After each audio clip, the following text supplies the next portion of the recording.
अगर आप आईपीओ में अप्लाई करते हो या फिर सोच रहे हो अप्लाई करने का, तो दिस इज ए वीडियो जहां पे हम ऐसे 5 चीज़ों के बारे में बात करेंगे जिससे आपका आईपीओ अलॉटमेंट का स्टेटस काफ़ी ज़्यादा बेहतरीन हो जाएगा।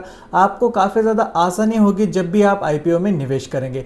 आइए चलते हैं, वीडियो में आगे बढ़ते हैं। आईपीओ अप्लाई करने से पहले आपको इन 5 चीज़ों का ध्यान रखना चाहिए। पहले तो करेक्ट यूपीआई आईडी, जो भी आप नंबर या फिर यूपीआई आईडी डालते हैं वो आप ठीक से इनपुट करिए, नहीं तो वो यूपीआई गलत जगह पे अप्लाई होगा और आपको कभी भी मैंडेट ऑफ अप्रूविंग नहीं आएगा। अगर आपका बैंक बैलेंस कम है, क्योंकि आईपीओ का जो फंड होता है वो लॉक होता है आपके अकाउंट में, ठीक है, कट होने से पहले वो लॉक होता है, उसी के बाद वो अगर आपको आईपीओ मिलता है तो फॉरवर्ड होता है या फिर आपके बैंक में वापस आ जाता है। कट ऑफ प्राइस सिलेक्टेड, जब भी आप आईपीओ अप्लाई करते हो तो यहाँ पे आपको कट ऑफ प्राइस का साइन आता है, उसको आपको हमेशा टिक रखना है। क्योंकि क्या होता है, सपोज कभी आईपीओ 100 रुपये पे आता है तो कई बार फ्लक्चुएशन क्या होता है कि कभी कभी ये 101 या फिर 99 रुपीज़ पे आ जाता है। तो आपको कट ऑफ प्राइस सिलेक्ट करना है, यानी कि आपको सिर्फ 100 नहीं डालना है। अगर वो 99 की 100 की जगह अगर 101 पे आ गया तो आपको वो आईपीओ अलाउड नहीं होगा। नेक्स्ट है UPI mandate approve on time. अगर आप लास्ट डेट पे अप्लाई कर रहे हो आईपीओ को तो आपको पता ही होगा कि 5 बजे से पहले विंडो बंद हो जाती है।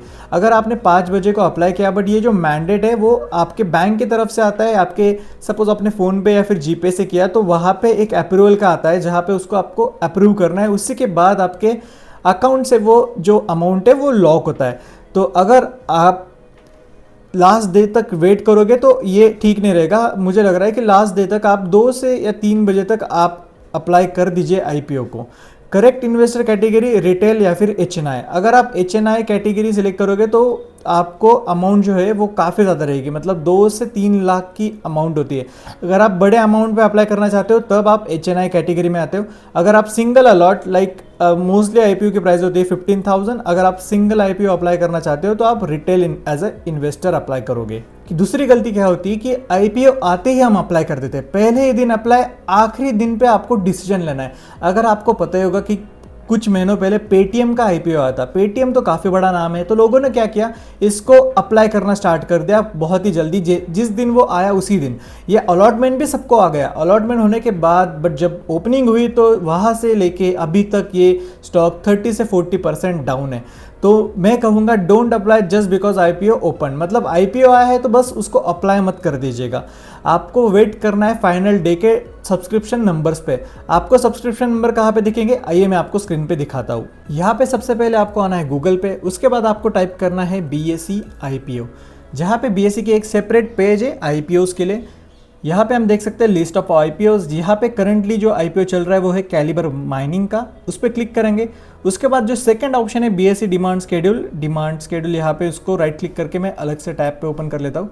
यहाँ पे हम उसकी डिटेल देख सकते हैं।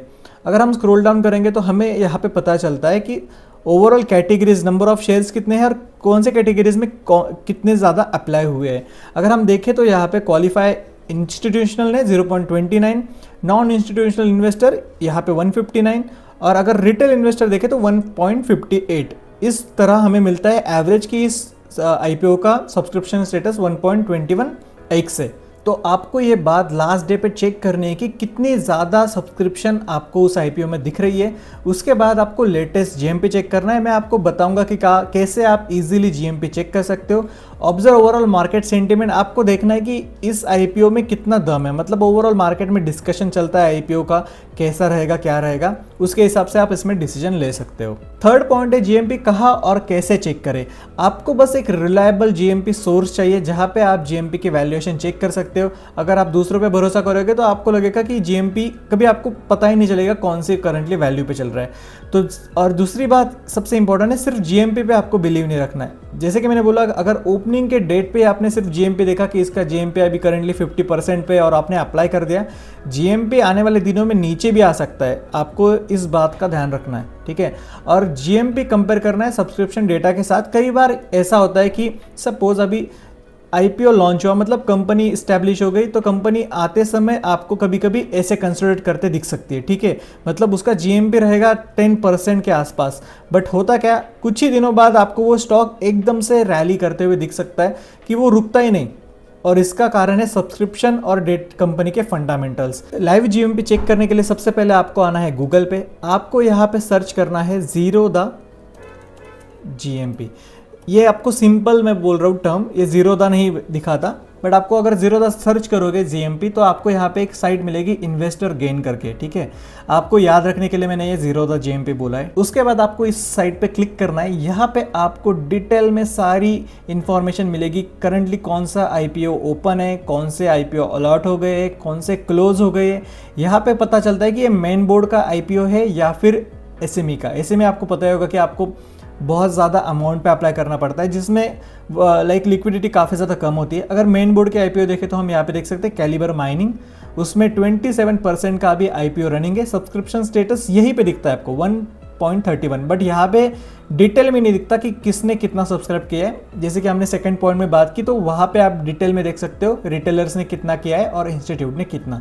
प्राइस बैंड यहाँ पे हर एक डिटेल आपको मिल जाती है, कब आने वाला है, लिस्टिंग कब है, इसके हिसाब से आप यहाँ पे देख सकते हो। अगर आप यहाँ तक वीडियो देख रहे हो तो मुझे लग रहा है कि आपको वीडियो पसंद आ रही है, तो चैनल को सब्सक्राइब करना, सपोर्ट करिए हमें। हमारा टारगेट है 6000 सब्सक्राइबर। आइए चलते हैं फोर्थ पॉइंट पे। फोर्थ पॉइंट है जहाँ पे हमें 5 चीज़ें ज़रूर चेक करनी है। बिजनेस मॉडल क्या है, मतलब आप कंपनी में अप्लाई कर रहे हो, कभी कभी क्या होता है कि अच्छी आईपीओ ओपनिंग भी हो जाती है, बट आपको मॉडल नहीं पता होगा कि ये ऑटो सेक्टर का है या फिर ईवी सेक्टर का। इवन तो आप सिर्फ गेनिंग होते ही स्टॉक को बेच देते हो। बट मैं कहूँगा अगर सपोज आपने आईपीओ को अप्लाई किया और आपको बाद में पता चला कि एआई सेक्टर का है, मतलब आने वाले टाइम में इसमें काफ़ी ज़्यादा बेहतरीन परफॉर्मेंस आ सकता है, यानी कि आप कुछ शेयर्स छोड़ सकते हो इसमें। इसलिए मैं बोल रहा हूँ आप बिजनेस मॉडल जरूर चेक करेगा। फाइनेंशियल परफॉर्मेंस क्या है कंपनीज के, वैल्यूएशन क्या रखी है कंपनीज की। यहाँ पे सिर्फ जीएमपी गेनिंग के लिए बहुत सारे लोग अप्लाई करते हैं, बट अगर सपोज शेयर्स अच्छे हैं तो उसकी वैल्यूएशन, जो पर्पस है कंपनी क्यों अप्लाई कर रही है, वो सब जान लो। आपको ये सारी इंफॉर्मेशन इजीली आपको इंटरनेट पे अवेलेबल मिल जाएगी। प्रमोटर्स का बैकग्राउंड क्या है, कभी कभी क्या होता है अभी जैसे कि पेटीएम एलआईसी के साथ हुआ, इतनी हाइप थी बट हुआ क्या, स्टॉक बुरी तरह गिर गया।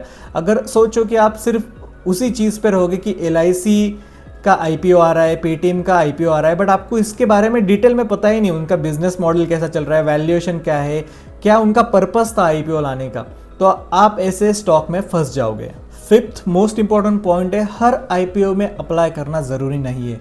जैसे कि मैंने आपको अभी एग्जांपल दिया, पेटीएम जैसा आईपीओ जहाँ पे हाइप होने के कारण भी यहाँ पे काफ़ी ज़्यादा गिरावट देखने को मिली, तो यहाँ पे काफ़ी ज़्यादा असर पड़ता है कि जीएमपी क्या चल रहा है, ठीक है, ग्रे मार्केट प्राइस में क्या चल रहा है। वैल्यूएशन अगर आप चेक करोगे, कई बार काफ़ी सारे कंपनीज की जस्ट हाइप होती है, उसी के कारण फोमो क्रिएट होता है और यहाँ पे काफ़ी सारे लोग रिटेलर्स फंस जाते हैं। तो आपको ओवर प्राइस्ड है आईपीओ लग रहा है, आपको वीक है, कंपनी के कुछ फाइनेंशियल खास नहीं लग रहे हैं आपको, तो ऐसे आईपीओस को आपको स्किप कर देना है, क्योंकि एक फोमो हो जाता है कि यार मुझे ये आईपीओ नहीं लग रहा।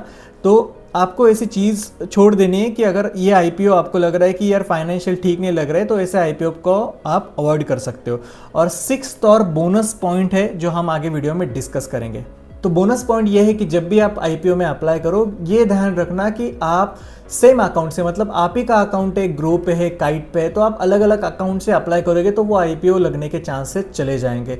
आप ऐसा कर सकते हो कि आप same UPI ID multiple like accounts के लिए, सपोज आपके फादर का अकाउंट है या फिर मदर का, तो उनके अकाउंट पे अपना यूपीआई आईडी आप दे सकते हो। बट ऐसा नहीं कर सकते कि आपके ही मल्टीपल अकाउंट्स है और या फिर आपके पेरेंट्स के मल्टीपल अकाउंट्स है तो आप उनसे अप्लाई करो। आपको क्या करना है, सिंगल आईपीओ अप्लाई करना है, मतलब कि आपके पेरेंट्स का अलग से अकाउंट से आप आईपीओ अप्लाई करोगे, आपके अकाउंट से अलग से, बट आप यूपीआई आईडी सेम रख सकते हो। काफ़ी सारे लोग बोलते हैं कि यूपीआई आईडी भी सेम मत यूज़ करो, बट ये एक हेक्टिक हो जाती है कि हर एक अकाउंट पे आपको पैसे अलग से सेंड करने पड़ेंगे, तो आप सिंगल यूपीआई आईडी से हर एक अकाउंट को अप्लाई कर सकते हो। तो बस आज की वीडियो में इतना ही। अगर आप इनमें से कोई भी इन्वेस्टेड हो इस स्टॉक में, तो आप यहाँ पे वीडियो चेकआउट कर सकते हो। मिलते हैं उन्हीं वीडियो में। Thank you so much for watching, bye.